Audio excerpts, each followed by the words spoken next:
El componente de matemáticas está conformado en dos procesos: el proceso aritmético, el algebraico, y el proceso estadístico. La estadística como ciencia es precisamente porque es un derivado de matemáticas. Como es un derivado de matemáticas y al surgimiento de las matemáticas, entonces surge la estadística. Para estas pruebas Saber Pro no se necesita tener mucha técnica y mucha habilidad en el concepto teórico. Lo que se requiere es el concepto práctico para poder analizar lo que se nos tiene. Es fundamental la teoría básica, pero para uno poder ajustar y tomar decisiones. Con base en ese orden de ideas, entonces yo les traigo a ustedes un ejercicio sencillito para que apliquemos la estadística. La estadística, como bien recuerdan, se divide en dos clases: estadística descriptiva y estadística inferencial o toma de decisiones. La estadística descriptiva es aquella que organiza, recoge, agrupa, analiza y no más, hasta ahí, o sea que sigue 4 pasos. Mientras que la estadística inferencial o toma de decisiones es la que continúa con este proceso, pero la base fundamental es la estadística descriptiva. Si no se tiene ese proceso, pues ¿de dónde va a tomar decisiones? Por eso cuando se recoja información es valiosa agruparla y analizarla. ¿Cuál es el concepto alto que se tiene acerca de toda esta finalidad? Sobre todo lo que vamos a interpretar. Cuando hablamos de estadística descriptiva es fundamental y no podemos desgregar algunos conceptos, tales por ejemplo como población. Obsérvese que población es el conjunto de características hacia donde nosotros vamos a centrar un estudio en particular. Por ejemplo, a veces se presenta un problema en una institución que es sobre el nivel académico de sus estudiantes. Cuando se tiene ese problema, si se quiere conocer, entonces tenemos que definir la población. Porque la población, si vamos a ver el nivel académico de toda la institución, entonces tendríamos que coger todos los estudiantes y de qué grados. Y será necesario entonces entrevistar a cada uno de sus estudiantes. Será necesario acudir a cada uno de los libros donde están ya depositadas las notas obtenidas en tiempos anteriores. O vamos a desarrollar un estudio pertinente de seguimiento a partir de, o vamos a hacer un observatorio con respecto a los niveles, los que están en sexto, séptimo, octavo, noveno y décimo. ¿Será necesario entonces estudiar cada uno de ellos? ¿O cómo podemos desarrollar? Entonces todas estas inquietudes, todos esos parámetros que estamos estableciendo, todo lo podemos organizar de acuerdo al direccionamiento que le queremos dar al concepto estadístico. Cuando nosotros definimos toda la población, que es el conjunto de características, tenemos que centrar directamente a lo que pretendemos lograr, directamente a lo que está centrado en la definición del problema. Notan ustedes que cuando se va a presentar un trabajo de investigación, generalmente lo primero que se plantea es el problema. Vamos a formular el problema. Entonces, uno de los problemas que está aconteciendo hoy en día en nuestra comunidad académica de Colombia, o sea, en todo el país, es precisamente el grado de deserción estudiantil. ¿Por qué hay tanta deserción estudiantil? ¿Cuáles serán los orígenes? ¿Cuáles serán las causas? ¿Y cómo podemos tratar esa situación? Son situaciones que están en la actualidad en boca de muchas instituciones. Por ejemplo, ingresan muchos estudiantes a los primeros niveles académicos, pero dentro de esos primeros niveles solamente terminarán entre comillas, porque no puedo hacer certeza, digamos un 80%. Entonces el otro 20%, ¿por qué desertó? Entonces hay unas variables que van a influenciar en ellas.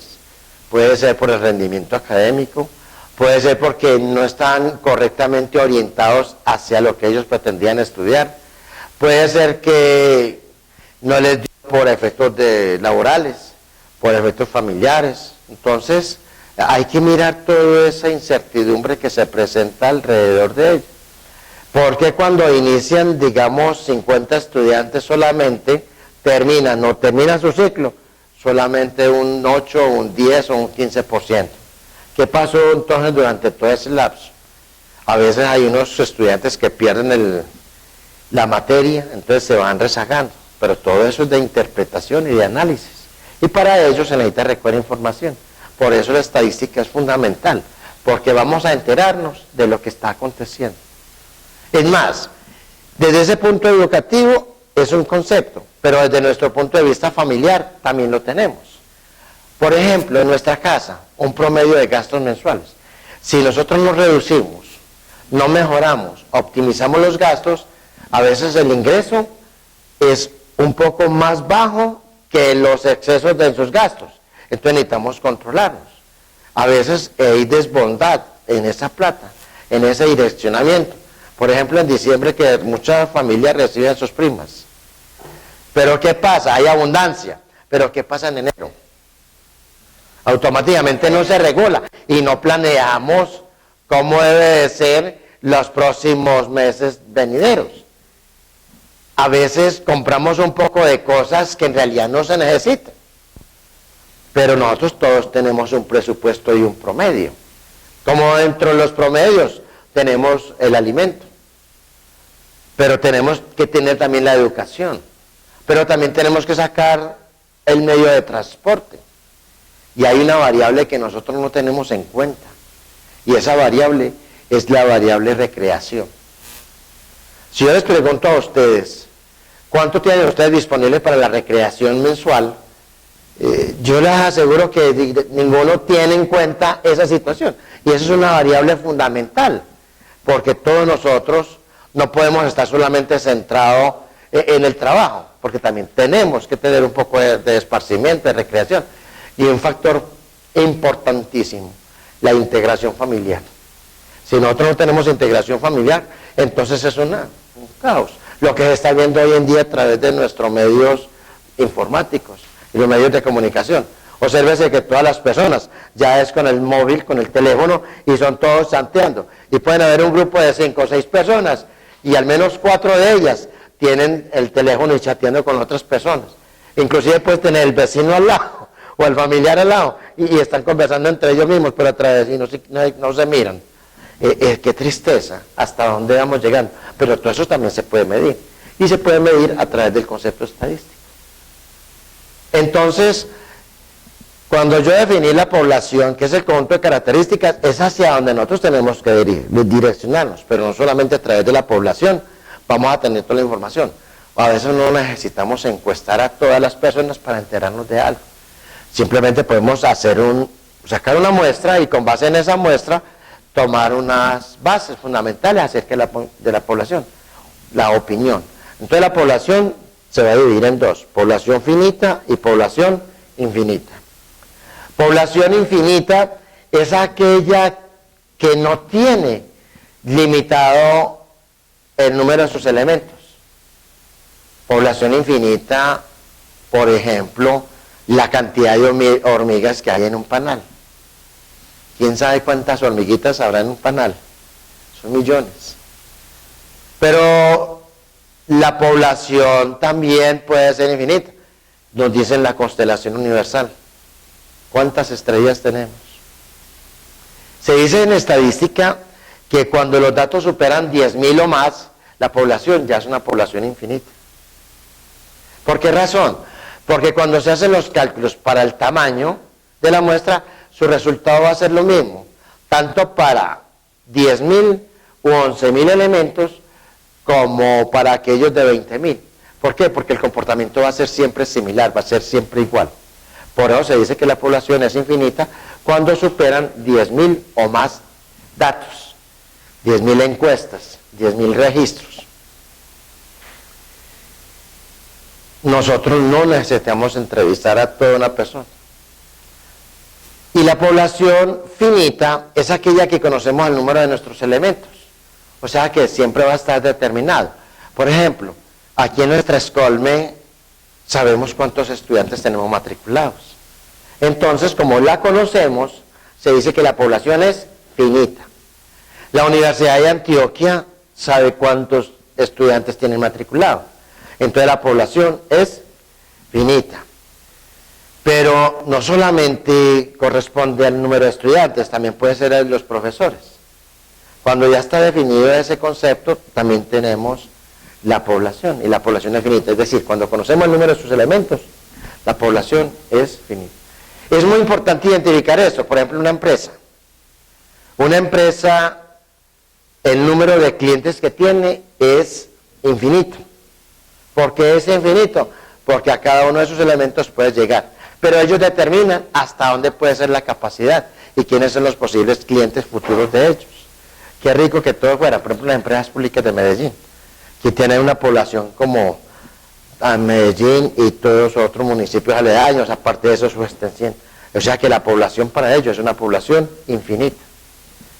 Pero sabemos, por ejemplo, la población que tiene estas empresas de móviles, los celulares.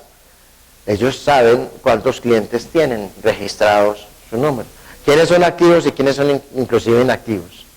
Entonces a eso se llama población finita y población infinita. Pero no necesariamente uno puede tener todos esos elementos y conocer a sus moradores. También podemos conocer el tamaño de la muestra a través de un grupo representativo de ellos. A eso se llama muestra. ¿Qué es una muestra? Es un grupo representativo con objeto de estudio y con base en ello tomar acerca de decisiones de la población. Y nosotros todos los días lo hacemos.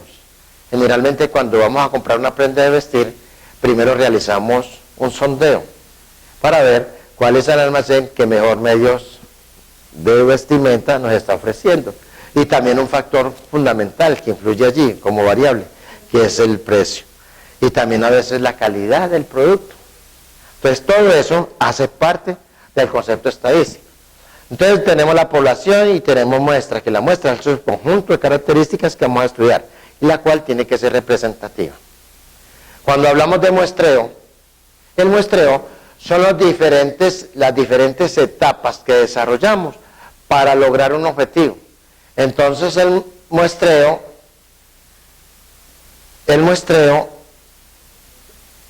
buenos días, estadística, saber, pues, bienvenida. Ya. Sígase.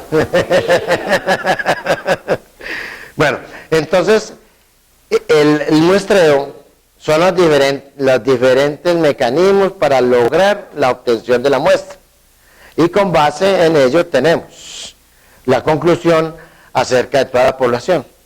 Entonces hay tipos de muestreo, está por conglomerados, muestreo estratificado, muestreo aleatorio simple, muestreo sistemático, muestreo de opinión o muestreo por cuotas. Entonces todo ese concepto es la forma de cómo vamos a recoger la información. Mucha gente escucha y con base en esa opinión es que a veces toma decisiones, pero primero escucha, ¿cierto? Entonces se llama de opinión. Cuando nosotros cogemos de estratificación es que cogemos un grupo de personas que estén en el mismo estrato socioeconómico, por ejemplo estrato 3. Yo les comento algo, el estrato socioeconómico de nuestros estudiantes de Escolme, en su gran mayoría es el 3, estrato socioeconómico 3. ¿Por qué? Por la facilidad que tenemos en nuestro campo de accionar académico, porque es muy fácil de llegar al centro por su movilidad, por su seguridad, por su calidad académica. Entonces es más accesible. A veces hay universidades que son más elitizadas, tienen estrato socioeconómico, pero es que el nivel económico de ellos es mucho más fuerte, que superan los 2 millones, 3 millones, hasta 4 millones de pesos, dependiendo de la calidad de esa universidad. Nosotros somos accesibles a este grupo de personas. Entonces ahí tenemos ese nivel socioeconómico. Cuando las empresas públicas va a fijar una nueva tarifa, lo primero que tiene que fijarse es en el estrato socioeconómico. Nosotros aquí en Medellín tenemos hasta el estrato 6. Pero obsérvese que en el poblado, que supuestamente entre comillas es estrato 6, hay muchas familias que el estrato es 0. ¿Por qué será? Precisamente porque allí nació Medellín. Y hay muchas familias que son de escasos recursos económicos. Entonces no lo podemos comparar. A veces preguntamos, ¿usted dónde vive? En el poblado. Entonces uno inmediatamente hace abstracción del estrato socioeconómico, muy alto. Sin embargo, hoy en día, y a raíz de tantas situaciones que se ha padecido, mucha gente ya no tanta apetencia como era en el pasado, por las torres Space, por las circulares que están haciendo, la movilidad, esos trancones tan bárbaros que se presentan. Entonces hay muchos factores que influyen para que eso se dé a cabalidad.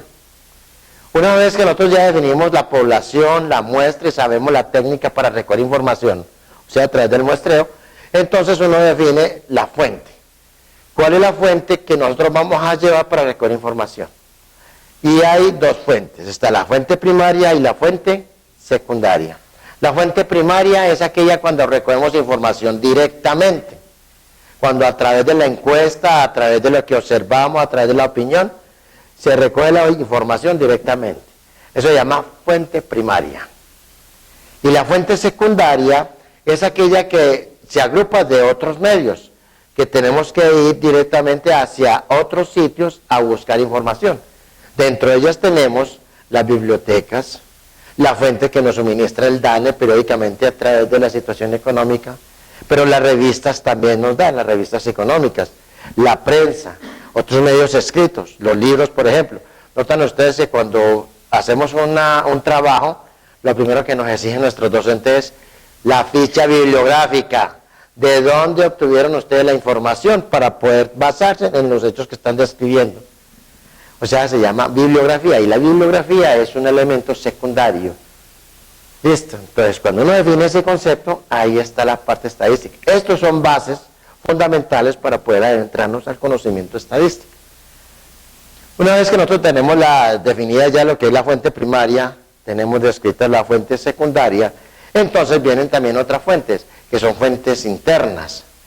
Las fuentes internas son aquellas que se originan directamente a través de nuestro medio, que están directamente afectadas y relacionadas con nuestro entorno, porque eso es fundamental para poder llevar a cabo cualquier estudio socioeconómico que nos presente, inclusive familiar. En una empresa conocen cuántos elementos tienen, cuántos trabajadores, cuántas dependencias hay y qué es la necesidad que ellos tienen, cuántos son sus clientes. A eso llaman estadísticas internas. Los memorandos, los balances generales, solamente están concernientes y no le interesa sino a los que están en la empresa. Eso llaman estadísticas internas. Y estadísticas externas es los datos que se originan por fuera de la organización, que están alrededor, pero que también nos pueden afectar. Un ejemplo característico que siempre le digo a mis estudiantes es un vecino.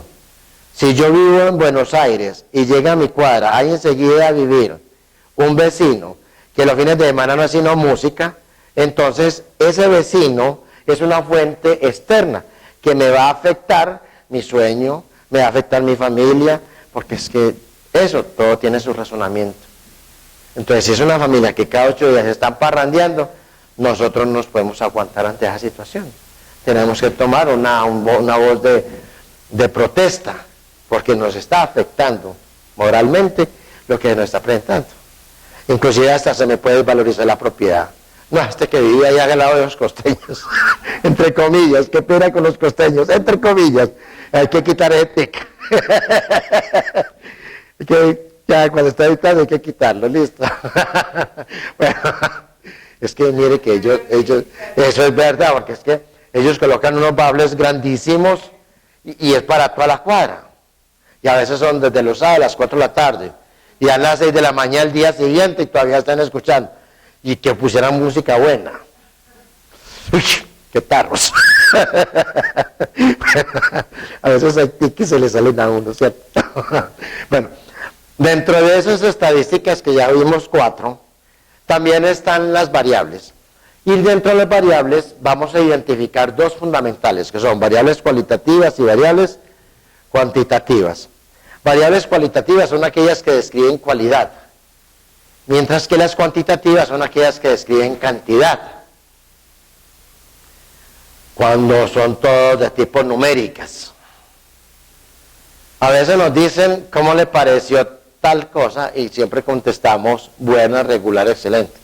Esa variable es una variable de tipo cualitativa, porque es apreciación personalizada.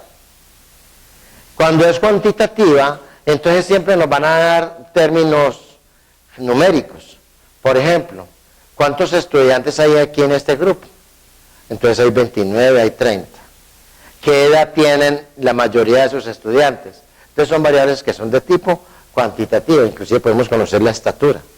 Pero ojo, la estatura en términos numéricos, porque pueden ser las estaturas en términos de alto, medio, bajo.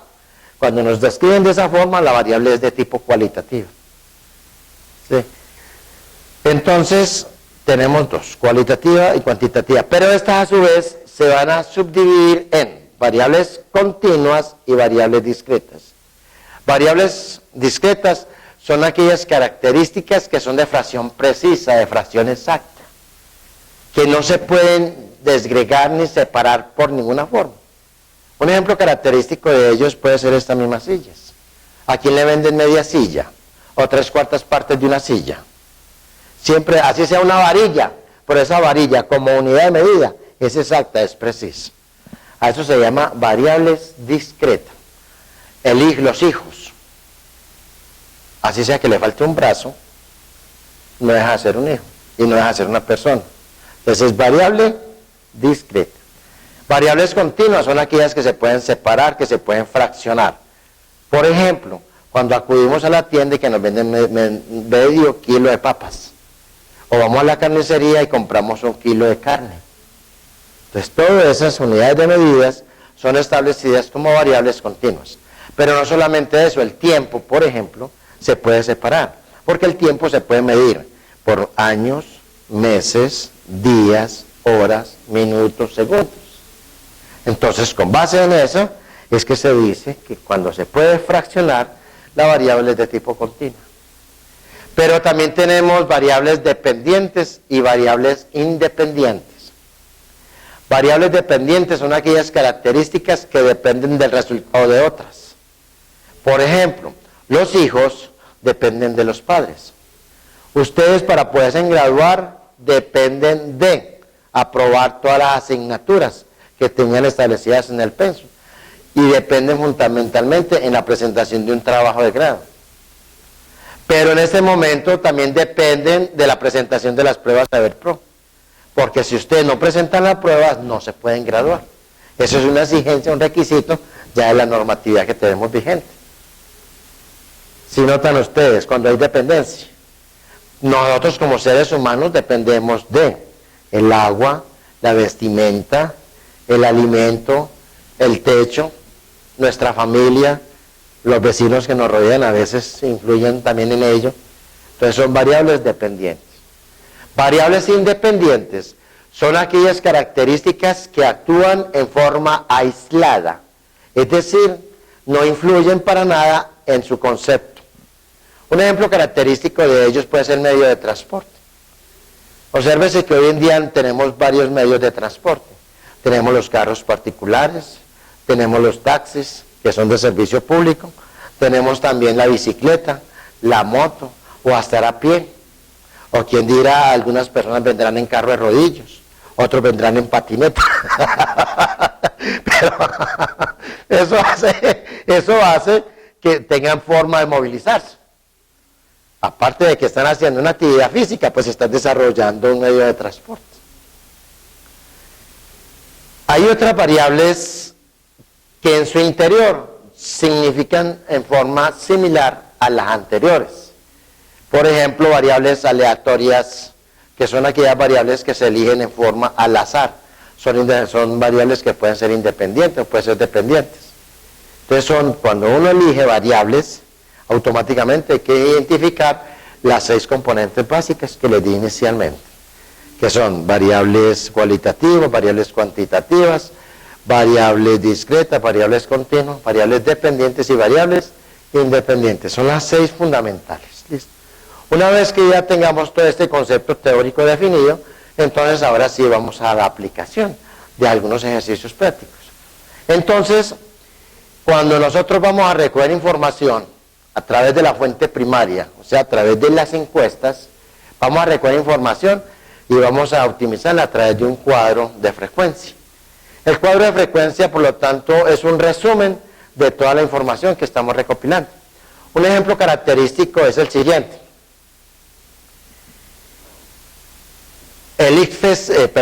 bienestar familiar quiere determinar cuántos hijos por manzana hay en un barrio en particular. Para ello destinó varios funcionarios para que desarrollaran una pregunta fundamental. La pregunta, entre comillas, es: ¿cuántos hijos tienen ustedes como familia?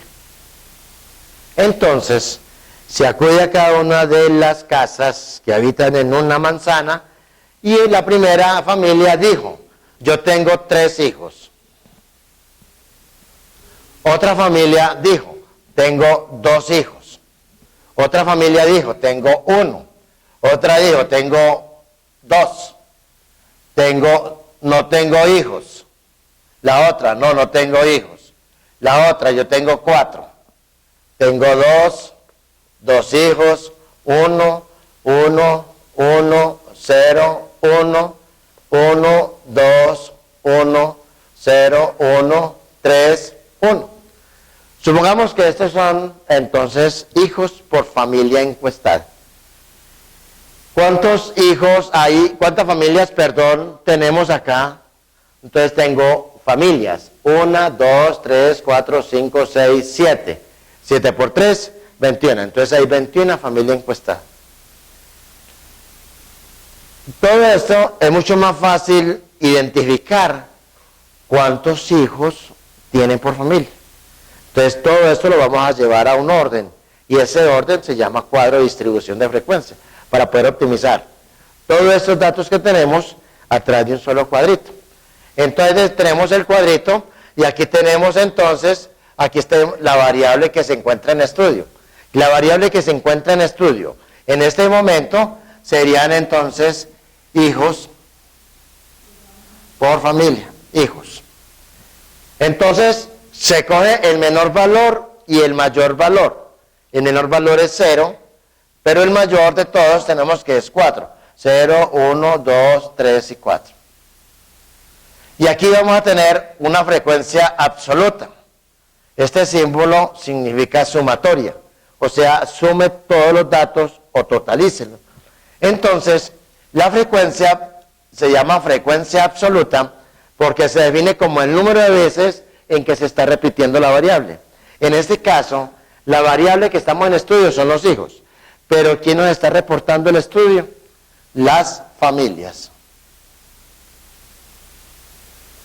Entonces, tenemos hijos y las frecuencias que son familias. Vamos a ver cuántas familias de las encuestadas dijeron que no tenían hijos. Entonces, tenemos que aquí hay 1, 2, 3, 4. ¿Cuántas familias dijeron que tenían de a un hijo? Entonces cuento, tengo 1, tengo 2, 3, 4, 5, 6, 7, 8 y 9. ¿Cuántos dijeron tenían 2 hijos? 5. Tengo 1, tengo 2, tengo 3, tengo 4, tengo 5. ¿Cuántas familias dijeron tener 3 hijos? 1, 2. ¿Y cuántas familias dijeron tener 4 hijos? 1. La suma de todas estas frecuencias de las familias encuestadas, que es exactamente el número de ellas en su tamaño de la muestra, va a ser 13, 18, 20, 21 familias. Exactamente igual a la que tenemos recopilado. Viene la otra frecuencia que se llama frecuencia absoluta acumulada. Es la acumulación sucesiva de la frecuencia absoluta. Y esto se presenta así. Tengo 4, 4 más 9, 13, 13 más 5, 18, 18 más 2, 20, y 20 más 1, 21. En su hecho fundamental, tenemos la siguiente para poder dar una interpretación adecuada de lo que estamos haciendo. Entonces, obsérvese este otro ejercicio. Un vendedor, el día lunes vende 20 pesos, pero el día martes vendió 25. Pregunta, entre lunes y martes, ¿cuánto ya ha vendido? Entonces, obsérvese que aquí tenemos 20. Y aquí tenemos entre 20 más 25 tenemos 45. El día miércoles vendió 15 pesos. Pregunta, ¿Cuánto lleva vendido entre lunes y miércoles? Entonces tenemos, entre lunes y miércoles lleva vendido 60. Y eso es de acuerdo a la clasificación que se le vaya dando. Señor vendedor, usted semanalmente debe vender tanto. Entonces, esta información le permite a él estar llevando acumulativos. ¿Cuántos son los datos para poder cumplir la cuota que se le fue fijada? En este caso, entonces, aquí tenemos la frecuencia absoluta acumulada, que indica la acumulación de las veces en que se está repitiendo su frecuencia. Luego tenemos la otra variable que se llama frecuencia relativa. Y la frecuencia relativa, pues, siempre viene expresada en términos porcentuales. En esos términos porcentuales, por lo tanto, será 4 dividido 21, siempre multiplicado por el 100%, para que siempre nos exprese en términos porcentuales. Yo les voy a comentar que esto es igual a 4 dividido el tamaño de la muestra y multiplicado por 100. Entonces podemos leer tranquilamente qué es lo que está presentando. Lo mismo ocurre aquí con 9 dividido 21 por 100. Aquí tenemos 5 dividido 21 por 100, 2 dividido 21 y 1 dividido 21. La suma de estos datos que nos esté dando nos debe dar el 100%. Y luego viene la frecuencia relativa, siempre también expresado, frecuencia relativa acumulada, expresada en términos porcentuales. ¿Qué sería la frecuencia absoluta acumulada dividido el tamaño de la muestra? En este caso sería 4 dividido 21 por 100, 13 dividido 21 por 100, 18 dividido 21 por 100, 20 dividido 21 por 100 y 21 por 21. Observe que el dato acá, 21 por dividido 21, multiplicado por el 100%, pues daría 1, o 100%. La forma de la lectura de este cuadro nos da mucho más proporcionalidad acerca de lo que pretendemos. Por ejemplo, la mayoría de las familias, ¿cuántos hijos tienen? Desde el cuadro podemos observar que hay 9 familias que dijeron tener un solo hijo. Por lo tanto, si leemos de esa manera, a eso se llama moda. Es una medida de tendencia central y se define como la variable que más número de veces se está repitiendo. En este caso, la moda entonces es el 1. ¿Por qué? Porque el 1 se está repitiendo 9 veces. Moda. ¿Queda claro? Moda. Entonces, vamos a definir la moda como el número de veces en que se repite la variable. Y en este caso, el número 1 se está repitiendo una vez. La moda se lee: la mayoría de las familias dijeron tener de a un hijo. Luego viene otra medida de tendencia central, que es el promedio aritmético. Entonces, el promedio aritmético, nosotros en estadística siempre lo colocamos como X barra y se define como la suma de los valores observados dividido el tamaño de la muestra. La suma de los valores observados dividido el tamaño de la muestra. Pero obsérvese que este es cuando la variable son datos no agrupados. Cuando los datos ya están agrupados, como en esta tabla, entonces lo tenemos que multiplicar por su frecuencia. Vamos entonces a observar que este ejercicio multiplicamos acá x sub i por f sub i y nos quedaría que 0 multiplicado por 4 nos va a dar 0. 1 multiplicado por 9, 9. 2 multiplicado por 5, 10. 3 multiplicado por 2, 6. Y 4 multiplicado por 1 da 4. Luego, este símbolo que significa totalice o suma, observe que aquí lo tenemos, entonces va a ser igual a 9, 15, 19, va 1, 2, 29. Entonces la suma de este numerador corresponde a 29, pero lo vamos a dividir en 21, que es el total del tamaño de la muestra. Entonces, esto nos va a dar aproximadamente 1.3. Leemos. Ojo, en la lectura se dice que el promedio de hijos por familia encuestada es de 1. Yo no puedo decir que tengo, numéricamente se da 1,3, pero en la lectura siempre se debe aproximar a números enteros, o se recomienda aproximar a números enteros. Esto es cuando la variable es de tipo discreta. Si la variable fuera de tipo continua, entonces no podíamos aproximarla. Por ejemplo, si eso fueran pesos, yo no puedo aproximarla, porque eso debe ser exacto. Luego viene la moda, la mediana. La mediana es otra medida de tendencia central. Y la mediana es aquel valor que supera más de la mitad de la muestra. Para este caso, si voy a calcular la mediana, entonces siempre me ubico en la mitad de la muestra, en este caso la mitad de 21. La mitad de 21 sería entonces n sobre 2, que esto sería 21 dividido 2, que es igual a 10.5. Ubico este 10.5 aquí en la frecuencia absoluta acumulada y me encuentro que el 10.5 está entre el 4 y el 13. Selecciono el 13 como el mayor valor con ellos y encuentro que la mediana es igual a 1. Entonces aquí la mediana es igual a 1. Se lee, la mayoría de las, más de la mitad de la muestra en las familias dijeron tener más de un hijo. Mientras que la otra mitad dijeron tener menos de un hijo. O sea que solamente está con el 0. Otros autores dicen que la mediana, como es la mitad, siempre se lee con el 50%. Entonces se dice, más del 50% de las familias dijeron tener más de un hijo. Y el otro 50% de las familias dijeron tener menos de un hijo. Entonces, estas son medidas, se llaman medidas de tendencia central. Hay otras medidas que también se pueden calcular, pero que no son establecidas para este caso en particular, dado nuestro sistema educativo que tenemos en Escolme. Generalmente hacia donde está direccionado nuestro trabajo, está más hacia la formalidad de este tipo de trabajos. Por ejemplo, está la medida armónica. La medida armónica es aquella la que regula el impacto, por ejemplo, entre dos vehículos. Entonces, ella va a relacionar más que todo velocidades. Ellos lo determinan generalmente los del tránsito. Las personas que laboran en el tránsito, los peritos, van a decir, esta persona tuvo la culpa por este impacto que tuvo o la colisión con este otro vehículo. Por eso cuando se chocan dos vehículos,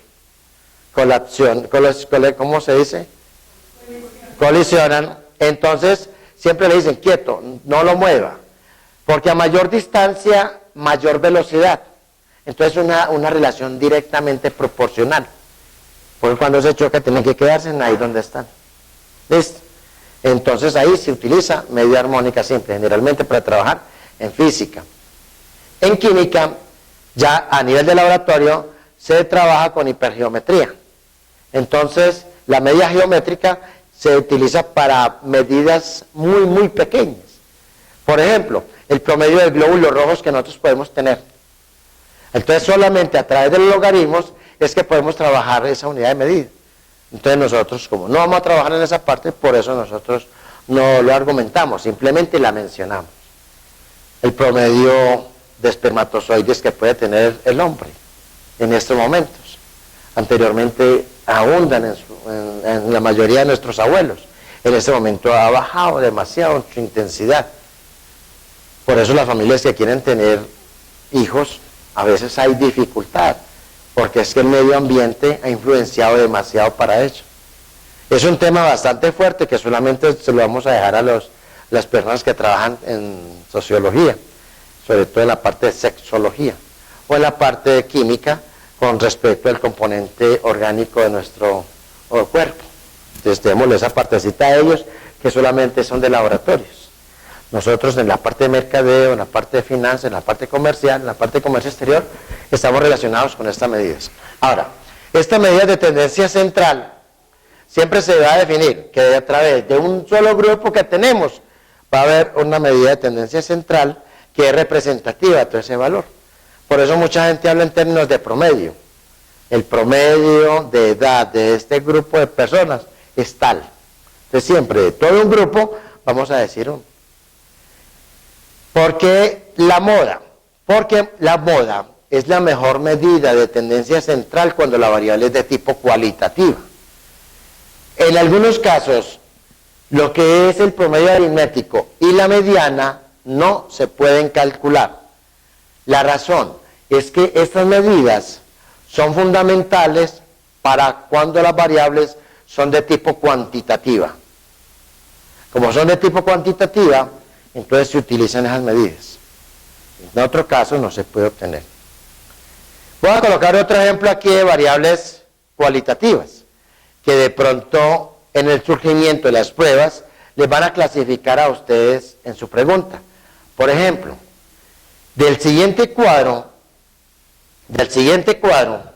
que se va a ilustrar con respecto a la profesión, ¿cuál es la mejor medida de tendencia central? Entonces tengo aquí profesión y personas. Yo voy a colocar aquí una serie de profesiones. Voy a colocar aquí médicos, abogados, ingenieros. Voy a colocar sociólogos, contadores y otras profesiones, para una sumatoria de 7, 6, 8, 4, 9, 2. Entonces el total de personas entrevistadas fueron 13, 21, 25, 34, 36. Pregunta, prueba Saber Pro. La mejor medida de tendencia central que califica el promedio de personas con respecto a su profesión es. Entonces le van a dar 4 opciones de respuesta. Respuesta A, promedio aritmético.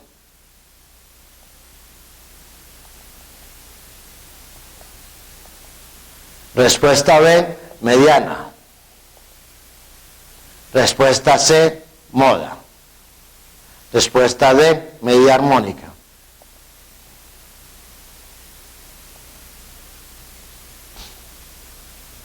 Solamente va a dar una sola respuesta, que tiene que ser verdadera. Entonces en las pruebas Saber Pro no le van a decir a ustedes que todas las anteriores, que solamente la primera y la tercera. No.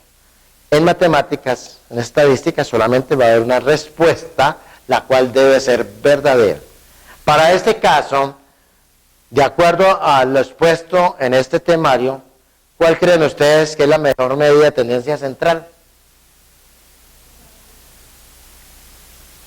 Pero ¿de cuál de todas que califican esta es la mejor medida? La moda. Entonces la respuesta correcta es la C.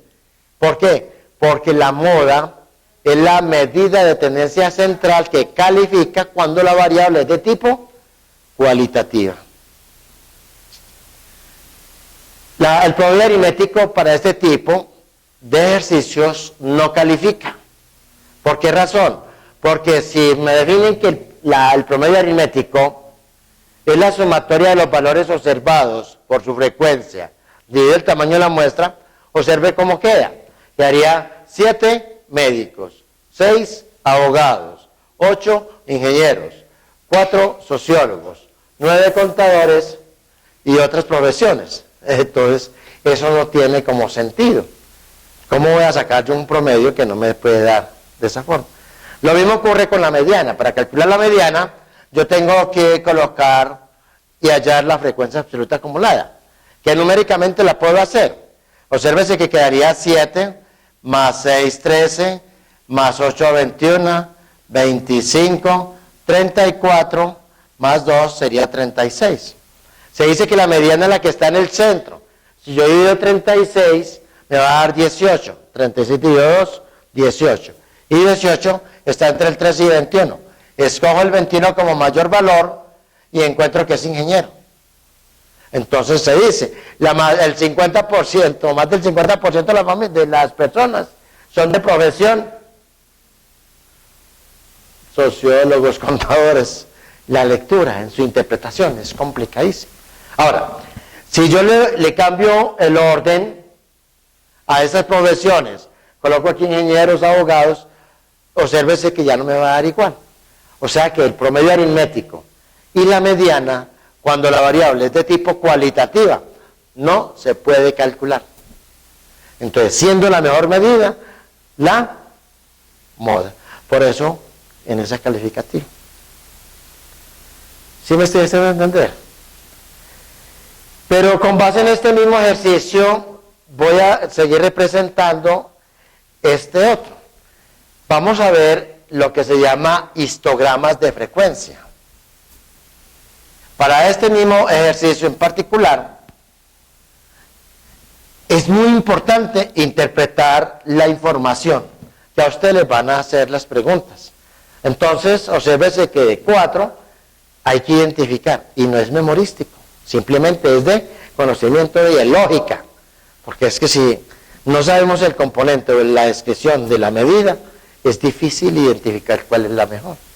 Entonces sacar la monedita, salió serio, ¿cierto? Entonces mire que por eso es importante la identificación del ejercicio. Si yo grafico este ejercicio, este ejercicio, la cual es una variable de tipo discreta, entonces el histograma que mejor nos va a representar es lo siguiente. Aquí me pueden colocar hijos. Entonces los hijos parten de 0 hasta 4. Entonces quedaría 0, 1, 2, 3 y 4. Pero aquí en este eje serían entonces familias. Y es la que se determina con su frecuencia absoluta. Obsérvese que el mayor valor es 9 y el menor es 1. Entonces puedo ir de 1 en 1. Yo coloco 1, 2, 3, 4, 5, 6, 7, 8 y 9. Y voy a hacer una línea recta que sea siempre perpendicular a este número 1. Quedaría entonces 4, cuento 4. 1, 2, 3 y 4. Y cruzo 4. Familias con 2, perdón, aquí me equivoqué, perdón, sí. Hay que hacer acá, es 4. 1, 2, 3, 4, aquí. Pero familias con hijos debieron tener 9. Entonces me vengo hasta acá y proyecto la línea. 9. Pero con 2 tienen 5. 2. Entonces 4, 5.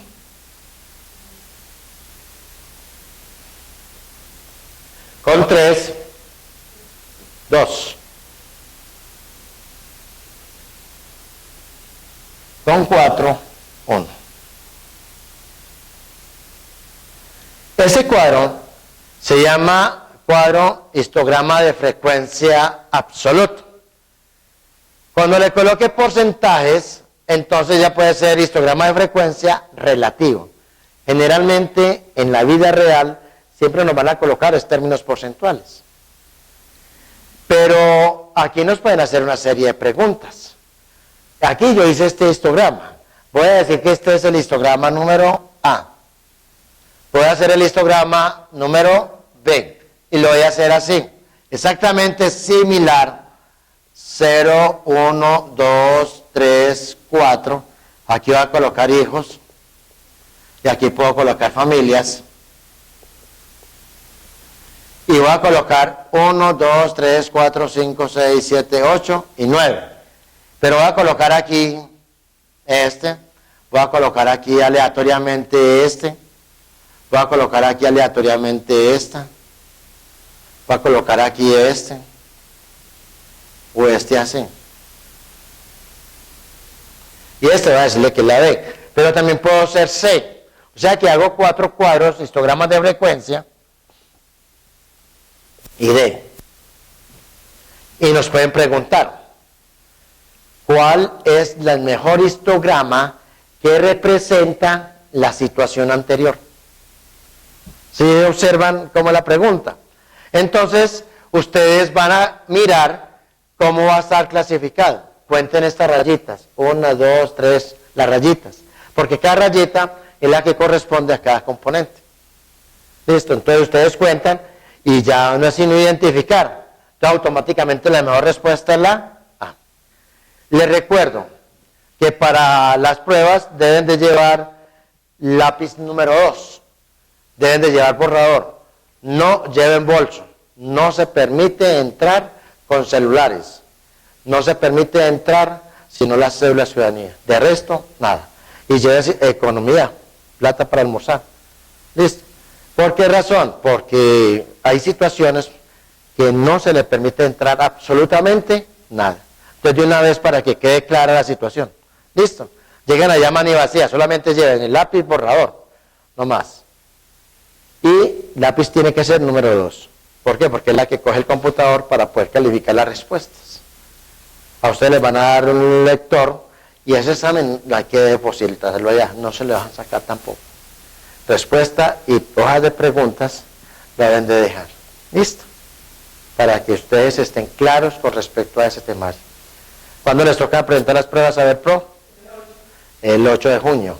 O sea que ya estamos muy próximos. Con base en este cuadro, entonces ya ustedes observaron el histograma de frecuencia. Aquí pueden preguntarles otra. Por ejemplo, aquí en este ejercicio, supóngase que aquí haya 9. Y nos pueden hablar con respecto a la moda. Pero en este cuadro también nos pueden dar así.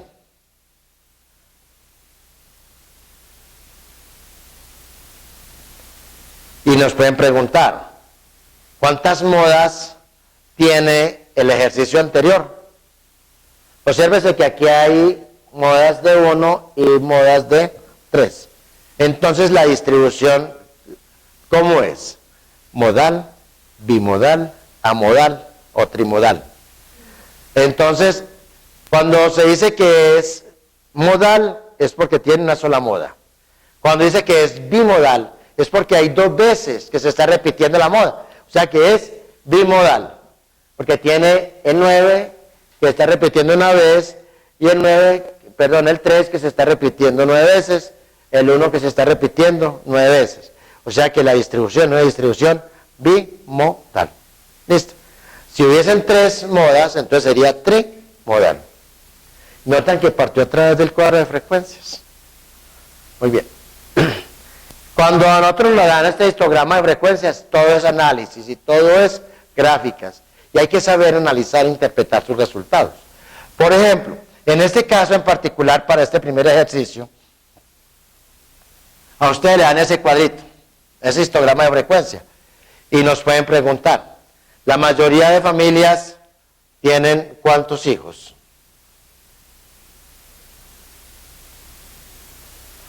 La mayoría de familias, ¿cuántos hijos tienen? La mayoría de las familias encuestadas dijeron tener 1. Entonces, con base en ese cuadro, analizamos mucho. Inclusive si nos dan los porcentajes, también lo podemos leer.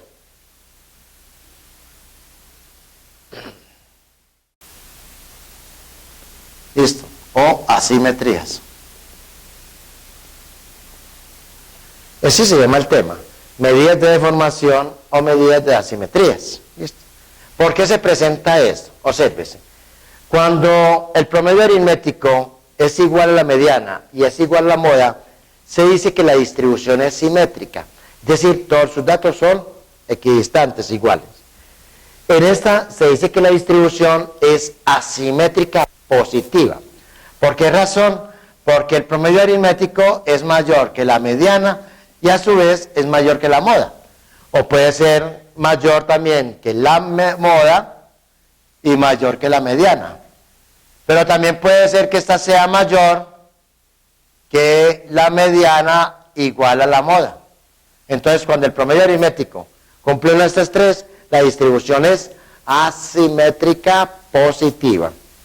Cuando se presenta de esta forma, es porque aquí puede estar X barra, aquí está la mediana y aquí está la moda.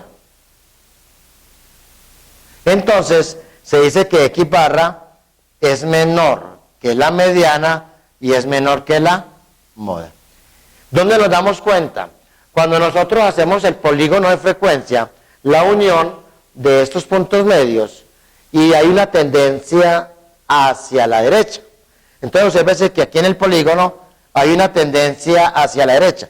Por lo tanto, se está reemplazando más a esta parte. Entonces se llama la distribución es asimétrica positiva. Medidas de dispersión. Entre estas medidas se conocen, entre estas medidas de dispersión se conocen. La más importante es la varianza. Generalmente nosotros trabajamos para muestras, entonces la varianza siempre la representamos como una S mayúscula al cuadrado. Dentro de la otra medida que también se conoce es la desviación estándar. Desviación estándar o típica, que es la desviación estándar. Esta se conoce como S. Dentro de otra medida es el coeficiente de variación. Coeficiente de variación. Coeficiente de variación. Ese coeficiente de variación va a estar definido por las distancias que separan al promedio aritmético de su desviación típica. ¿Cómo se interpreta esto en forma adecuada? De la siguiente manera. Yo tengo acá una gaseosa. Supónganse que esto es una Coca-Cola, una gaseosa. Y notan ustedes que todas las gaseosas tienen un promedio de llenado. Todas tienen un promedio de llenado. Entonces, hay gaseosas que uno las ve exhibidas allá en su stand y están rebosando la tapa. Pero hay otras que están por acá, como por debajo. ¿Notan eso? Entonces la varianza viene desde este límite superior hasta este límite inferior alrededor de su promedio. A eso se conoce como varianza. Varianza. Por eso la varianza es una de las medidas más importantes en el concepto estadístico, porque es la que nos va a permitir que haya holgura o ampliación en sus momentos. Otro ejemplo característico es las prendas de vestir. Notan ustedes que todas las personas tenemos, por ejemplo, los hombres tenemos mucha movilidad y somos muy bruscos en nuestro movimiento. Entonces, la varianza siempre vienen, y por eso están las tallas, vienen desde un límite inferior hasta un límite superior, alrededor de la panza. ¿Por qué razón? Porque para eso están las tallas. Por eso las personas se miden. ¿Qué pasa si la blusa o la falda o el vestido o el buchín no me suben de los pantalones o no me bajan de aquí de los hombros? Entonces no me sirve. Entonces no hay varianza. Pero notan ustedes que hay personas que llegan, por ejemplo las damas cuando se miden los blue jeans, que siempre ahí está el espejo y lo primero que hacen es pegarse en la palma, en los cachetes de las nalgas. ¿Por qué razón? Porque se hace que tengan que estar buen ajuste. En cambio los hombres tenemos que fijarnos que nos queden más bien anchitos y que nos tengan buen movimiento, que haya buena variación para que nos permitan caminar. ¿Se alcanza ustedes a imaginar un pantalón que nos queda bien estrecho? Entonces, ¿cómo caminamos? es algo bastante curioso, ¿cierto? Lo mismo que las camisas. Una camisa bien estrecha no nos permite movernos.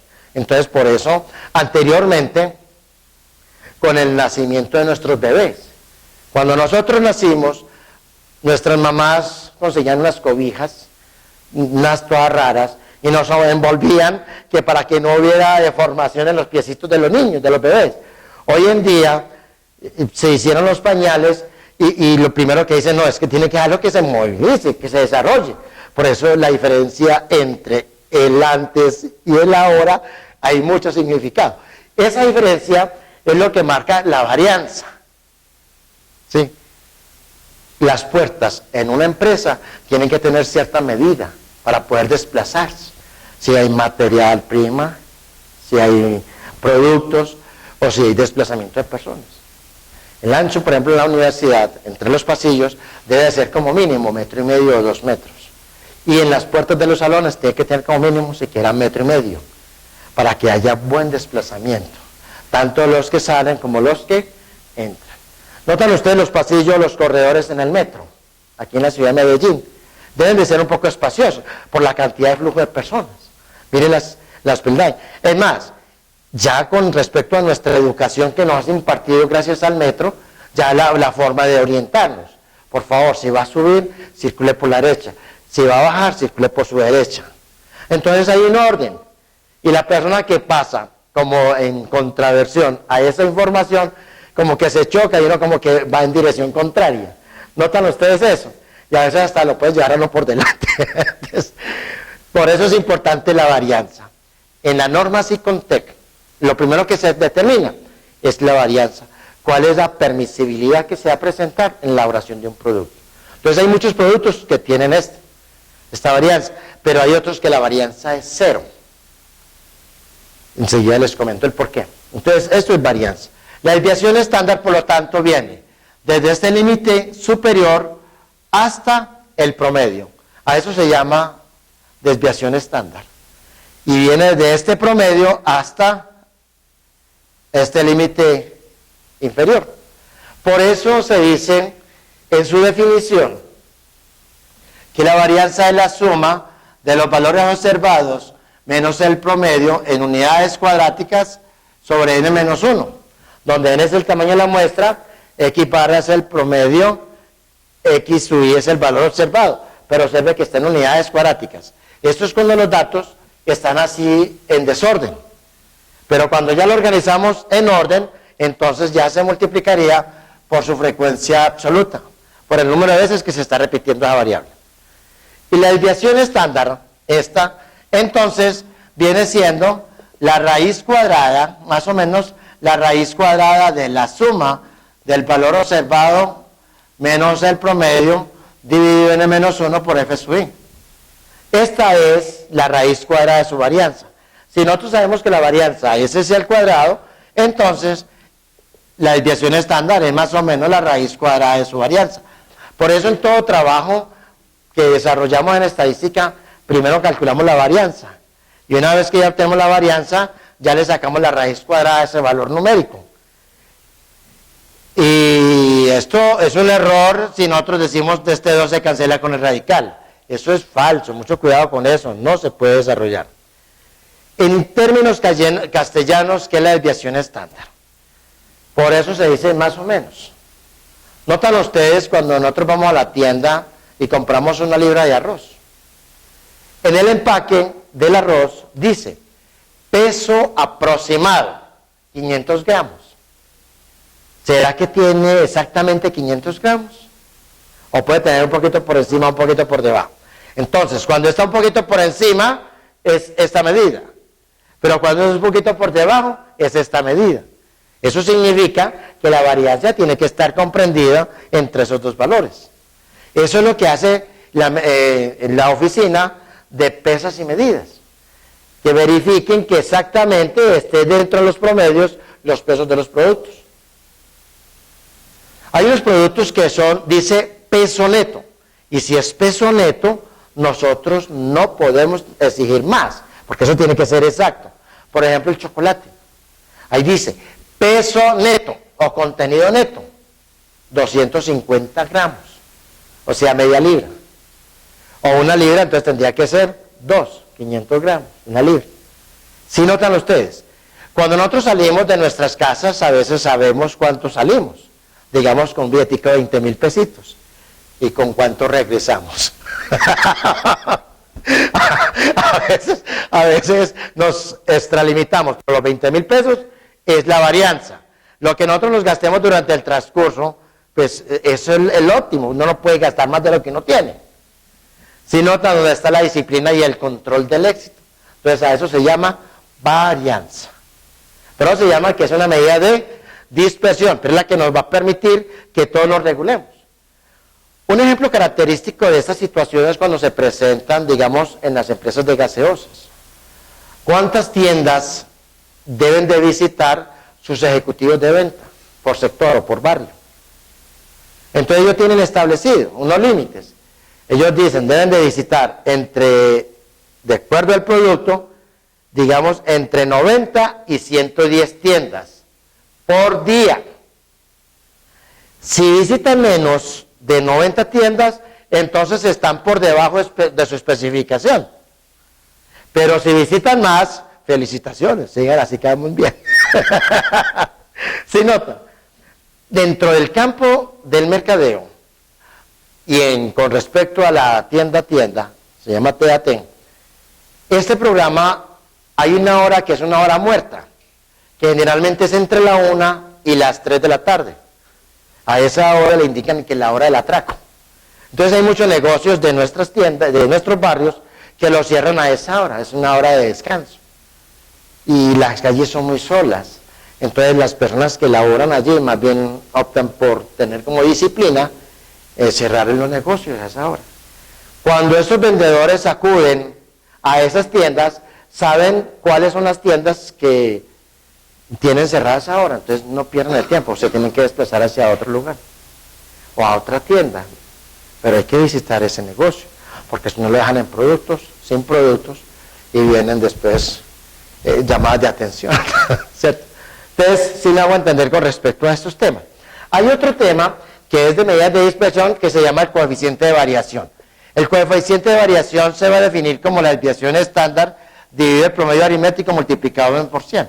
Este coeficiente de variación es valiosísimo, porque como está expresado en porcentaje, es la que va a determinar cuál es mejor entre una u otra operación. Por decir algo, me disculpan el ejemplo. Anteriormente estaba el Alka-Seltzer y el sal de frutas, Lua. Ahora es, ¿cómo se llama? Bonfies. Entonces, a veces uno dice, ¿cuál es mejor? ¿El Alka-Seltzer o el Bonfies? ¿Ustedes qué opinan? Entonces, dependiendo del tratamiento a que se vaya a desarrollar, porque eso es bastante efervescente. Muchas veces dices, depende del guayabo. Entonces, ahí es donde viene un problema bastante significativo, pero que se puede medir a través de la variabilidad, a través de este coeficiente de variación, porque es lo que permite que la desviación estándar se aleje o se acerque más al promedio aritmético. Mientras más cercanos están los datos, más bajitos estén los promedios aritméticos, el resultado en porcentaje, mejor es la información, porque los datos están más agrupados entre sí. Entonces, cuando los datos estén más agrupados entre sí, es mejor esa medida. Obsérvese la fundamental, que son todas estas medidas. Esto siempre viene expresado en porcentaje. Por eso es valioso conocer cómo están variando en sus promedios la información suministrada. Y esto no la puede preguntar. Voy a colocar un ejemplo tipo para hacerme entender con respecto al mejoramiento de esto. El ejercicio dice así. Voy a borrar ya este ejercicio. Ya no me lo voy a trabajar. Yo creo que ya es suficiente ilustración con respecto al temita desarrollado. Lo que quiero trabajar es un poquito con respecto al coeficiente de variación. Voy a comentar un ejercicio. La empresa A paga en promedio a sus salarios, a sus empleados, paga en promedio a sus empleados 700,000 pesos mensuales, con una desviación típica,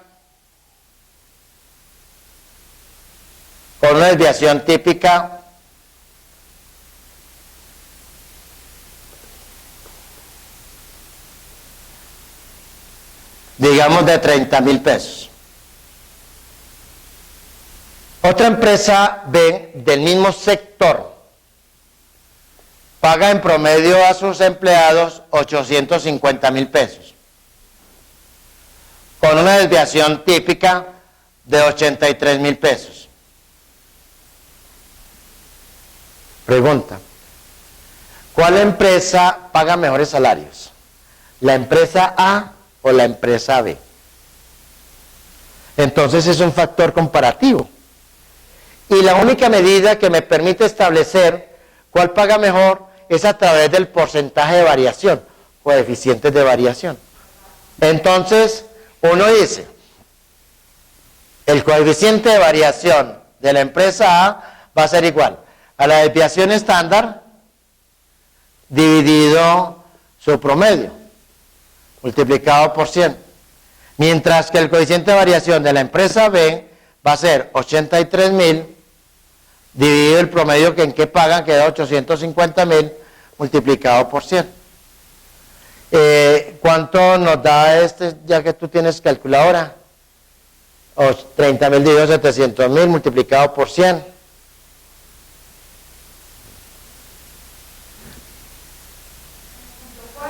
Por 100, multiplíquelo por 100.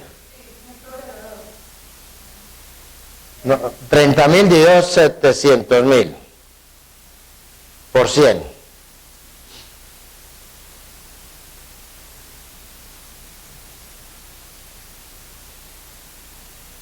¿Cuánto? 4.2%. Muy bien. Y obsérvese esta, 83.000 dividido 850.000 multiplicado por 100.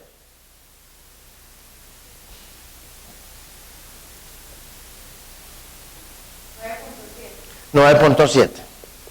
Entonces, mientras menor sea el porcentaje, mejor es la información que tenemos. Eso indica que la empresa A paga mejores salarios que la empresa B, porque los datos están más agrupados alrededor de su promedio. Hay muy poca dispersión.